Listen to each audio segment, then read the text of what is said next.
Okay, next question అండి. రాజు ప్రస్తుత వయస్సు వాళ్ళ అమ్మ యొక్క ప్రస్తుత వయసులో 1/4 వంతు. అయితే 20 సంవత్సరాల తర్వాత అతని వయసు వాళ్ళ అమ్మ వయసులో సగం ఉంటుందంట. అయితే వారి వయస్సులు ఎంతెంత, వారిద్దరి వయసులో అడిగాండి. జనరల్గానండి మ్యాథమెటిక్స్లో ఇలా దీంట్లో అర్థమెటిక్లో ఇద్దరే అడిగాడు కదా, ఉన్నదంతా అడిగేశాడు, ఉన్నది ఇద్దరే, వాళ్ళిద్దరి వయసులో అడిగాడు. అటువంటి better you go with the options అనమాట. సో ఫస్ట్ ఆప్షన్ ఏమని ఇచ్చాడు? 10, 40. ఓకే అండి, చూసుకోండి. దిస్ ఈజ్ ఫస్ట్ ఆప్షన్ ఏంటంటే 10 and 40. వెరిఫికేషన్ చూసుకోండి. ఇదిగో 4 వంతు, 40 4 వంతు ఎంత? 10 కదా, సరిపోయింది. 4 వంతు సరిపోయింది, దట్ ఈజ్ ఓకే. తర్వాత ఓకే, ఆ తర్వాత ఇంక నేను మిగిలిన ఆప్షన్ చూడలా. 40లో 4 వంతు 10 అండి. ఆ తర్వాత 20 సంవత్సరాల తర్వాత సగం అంట. 20 ఏళ్ల తర్వాత ఈవిడికి ఎంత ఉంటుంది? 30 ఏళ్ళు. 20 సంవత్సరాల తర్వాత ఈవిడికి ఎంత ఉంటుంది? అదే ఇతనికి 30, 60. సగం ఉందా? సగం ఉంది. ఇదే మన ఆన్సరు, ఇంక మిగిలిన మనం చూసుకోనక్కర్లేదు. Your answer is that one only. అదే మన ఆన్సర్ అండి. అయితే మీరు ఆప్షన్ చూసుకున్నా, రెండవది సెకండ్ ఆప్షన్ చూడండి, 20, 60 అంట. 20, 60 ఏంటండి? 3 రెట్లేగా ఉంది. 23 కదా 60, అది కూడా కాదు. అలాగే మూడోది చూడండి, 5, 30 అంట. 5 6 30 కదా, 4 రెట్లు కాదు కదండి, అది కూడా కదా. అక్కడే వచ్చేసింది మీ ఆన్సరు. ఆ తర్వాత చూసుకోండి, 15, 50. 3 15 45, 4 15 60. అర్థమైందండి నేను చెప్పింది? మొదటిది అది. ఇంక అసలు ఇంతదాకా వెళ్ళక్కర్లా, మనం ఊరికి ఎట్లా చూసి చెప్పేయచ్చు. రెండోది ఏమని ఇచ్చా అంటే 20, 60 అన్నాడండి, అంతే కదా. ఇదిగోండి, దీంట్లో 3వ వంతేగా, 4వ వంతు ఉండాలి, 3వ వంతు అది కాదు. మూడోది చూడండి, 5, 30 అన్నాడండి. దీంట్లో 6వ వంతు ఇది, కానీ వాడు ఎంత? 4వ వంతు అన్నాడు, ఇది కూడా తప్పు. 4వది ఏమని ఇచ్చాడు? 15, 50 అండి. మరి దీంట్లో 4వ వంతు 50లో 4 అసలు పోనే పోదు. 4వ వంతు అంటే 60 ఉంటే సరిపోయేది, 15 కాదు కదా. అందుకని ఇది అక్కడే వచ్చేసింది అనమాట ఫస్ట్ అటెంప్ట్లోనే. కాకపోతే అవన్నీ చూసుకున్నారనుకోండి, ఇది 4వ వంతు ఉండాలి, లేదు కదా అని అర్థమైపోతే అదే మీ ఆన్సరు. ఓకే, రైట్ అండి. ఓకే, చూడండి క్వశ్చను ఏమనిచ్చా అంటే 15 యాపిల్ పండ్ల కొన్న వెల 6 యాపిల్ పండ్ల అమ్మిన వెలకు సమానము. అయితే 15 యాపిల్ పండ్ల మీద లాభ శాతం ఎంత అని అడిగాడు. సరే, ఇచ్చింది చూడండి. ఇక్కడ 15 యాపిల్ పండ్ల కొన్న వెల, 15 సిపిఆర్ కొన్న వెల ఎట్లయినా అనుకోండి, 6 యాపిల్ పండ్ల అమ్మిన వెల. సో ఇలా ఇచ్చినప్పుడు మనకి తెలుసు, చెప్పుకున్నాం రేషియోల్లో, ఇది కొన్న వెలేమో దీన్ని సూచిస్తుంది, అమ్మిన వెలేమో దీన్ని సూచిస్తుంది. ఎంత? కొన్న వెల ఎంత? 6, అమ్మిన వెల ఎంత? 15. 6, 15. కొన్న వేల 6, అమ్మిన వేల 15. లాభమా నష్టమా? లాభం. ఎంత వచ్చింది లాభం? 6, 15 కదా, 9 లాభం వచ్చింది. ఫార్ములా గుర్తుంది కదా, లాభం 9 బై కొన్న వేల ఎంత? 6. ఇదిగోండి ఫార్ములా ఇది కదా, లాభ శాతానికి లాభము బై కొన్న వేల ఇంటూ 100. అది. సో 9 బై కొన్న వేల ఎంత? 6. ఇదిగోండి కొన్న వేల 6, అంతేగాని పక్కన ఉందని అది కాదు, ఇంటూ 100. సో 3 ఎక్కువ ఉంది, దీంట్లో 3 సార్లు, 2 సార్లు, ఈ 2 దీంట్లో 50 సార్లు.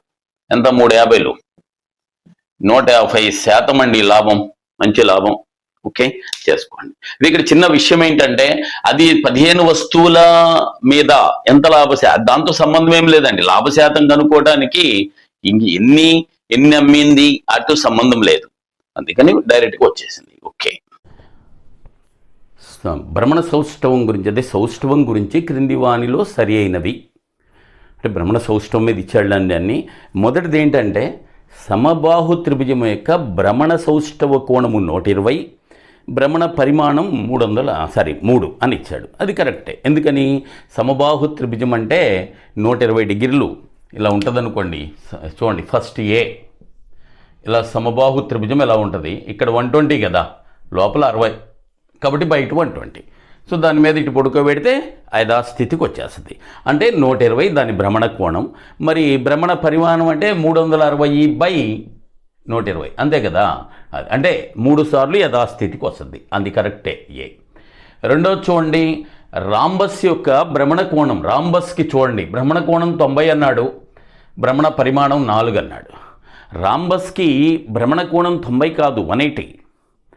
రాంబస్కి, సమాంతర చతుర్భుజానికి, దీర్ఘచతురస్రానికి వీటికి భ్రమణ కోణం 180. కాబట్టి దిస్ ఇస్ రాంగ్ అండి. మూడో చూడండి అదే ఇచ్చాడు దీర్ఘచతురస్రం. దీర్ఘచతురస్రం యొక్క భ్రమణ కోణం 180 అన్నాడు. అది ఇప్పుడే చెప్పుకున్నాం కదా, దాని భ్రమణ కోణం 180 అంటే 2 సార్లు 360లో ఒక కంప్లీట్ చుట్లో భ్రమణంలో 180 అంటే 2 సార్లు కదా, 2 సార్లు వస్తుంది. కాబట్టి దిస్ ఈజ్ ఓకే. తర్వాత నాలుగోది ఏంటంటే అర్ధవృత్తం యొక్క భ్రమణ కోణం 180 అన్నాడు. అది భ్రమణ పరిమాణం 2 అన్నాడు. అర్ధవృత్తం ఇలా ఉంటుంది కదా, ఒకవేళ దీన్ని 180 డిగ్రీలు తిప్పామనుకు యథాస్థితికి రావాలి లెక్క ప్రకారం. 180 డిగ్రీలు తిప్పితే ఇదిగో ఇలా వస్తుందండి, ఇలా వస్తుంది కదా, యథాస్థితి కాదు కదా, అంటే అది కంప్లీట్ రౌండ్ చేసేయాలి, అంటే ఒక రౌండ్ చేయాలి. కాబట్టి ఇది తప్పు. సో ఏమేమి రైట్ అండి? A and C only right. A and C రెండు కూడా రైట్ అండి. ఓకే, నోట్ చేసుకోండి. ఓకే, నెక్స్ట్ క్వశ్చన్ చూడండి. కాలముదీరం మీద క్వశ్చన్ అండి. ఒక కారు 45 కిలోమీటర్ల వేగం తేలితే గమ్యస్థానాన్ని 13 నిమిషాలు ఆలస్యంగా చేరుతుందంటండి. ఊరికే వేస్తున్నానండి లైన్ డయాగ్రామ్ చూడండి. ఇదిగో 45 కిలోమీటర్ల గంటకు, అంటే KMPH అంటాం. గంటకు అనేదాన్ని ఇదిగో కిలోమీటర్ పర్ అవర్ అంటామండి. ఎంత అవుద్ది? 13 నిమిషాలు ఆలస్యంగా. అంటే 10 గంటలకు వెళ్ళాలనుకో, నువ్వు ఎన్ని గంటలకు చేరుతావు? 10:13కి చేరుతావు, అంతే కదా. అది 10 గంటలకు వెళ్ళాలని మనం 10 కాదు, నువ్వు నీ అదే అనుకోవాలని రూల్ లేదు, మీ ఇష్టం. కాదు, స్పీడ్ కొద్దిగా పెంచి 60 కిలోమీటర్ల వేగంతో వెళ్ళామనుకోండి, ఏమిచ్చాడంటే 4 నిమిషాలు మాత్రమే ఆలస్యం అవుద్దంట. ఇప్పుడు ఆలస్యం దాటంత ఎక్కువ కాకుండా 4 నిమిషాలు, అంటే ఇప్పుడు 10:04 కల్లా వెళ్ళిపోతాడు. ఇదండి సిచ్యువేషన్, మనకు అర్థం చేసుకోండి. ఇప్పుడు ఏంటంటే, సో ఆ దూరం కావాలి అంటే డైరెక్ట్ ఫార్ములా వాడతాం మనం. దట్ ఈస్ AB/A-B ఇంటూ కాలాల తేడా. ఏబీలు అంటే వేగాలండి, అది గుర్తుంచుకోండి. ఏబీలు అంటే వేగాలు, ఈ రెండు రైట్. ఏబి అంటే ఒకటి 60, ఒకటి 45. భేదం ఎంత? రెండింటికి 15. అంతేగాని A-B అంటే మైనస్ చేయకూడదు. 45 నుంచి 60 తీసేస్తే -15 కదా, అన్నట్టు వేయకూడదండి. 60 × 45/15 ఇంటూ కాలాల తేడా చూసుకోండి. ఇది 10:13, ఇది 10:04. ఎన్ని? 9 నిమిషాల తేడా. అది ఇలా వేసామనుకోండి తప్పు అయిపోద్ది. 9 ఇవన్నీ గంటల్లో ఉన్నాయి కదా, ఇది కిలోమీటర్ పర్ గంట, కిలోమీటర్ పర్ గంట. అందుకని దీన్ని కూడా గంటల్లో 9/60. 9 నిమిషాలు కదా, దాన్ని గంటలో మార్చుకోవాలి. ఇంకోటి వేసుకోండి, ఇక అయిపోయింది. 15:45 నిమిషాలు 3 9 ఎంత అండి? 27 కిలోమీటర్లు అండి. ఆ డిస్టెన్స్ ఎంత అయ్యా అంటే 27 కిలోమీటర్స్. ఓకే, నోట్ చేసుకోండి.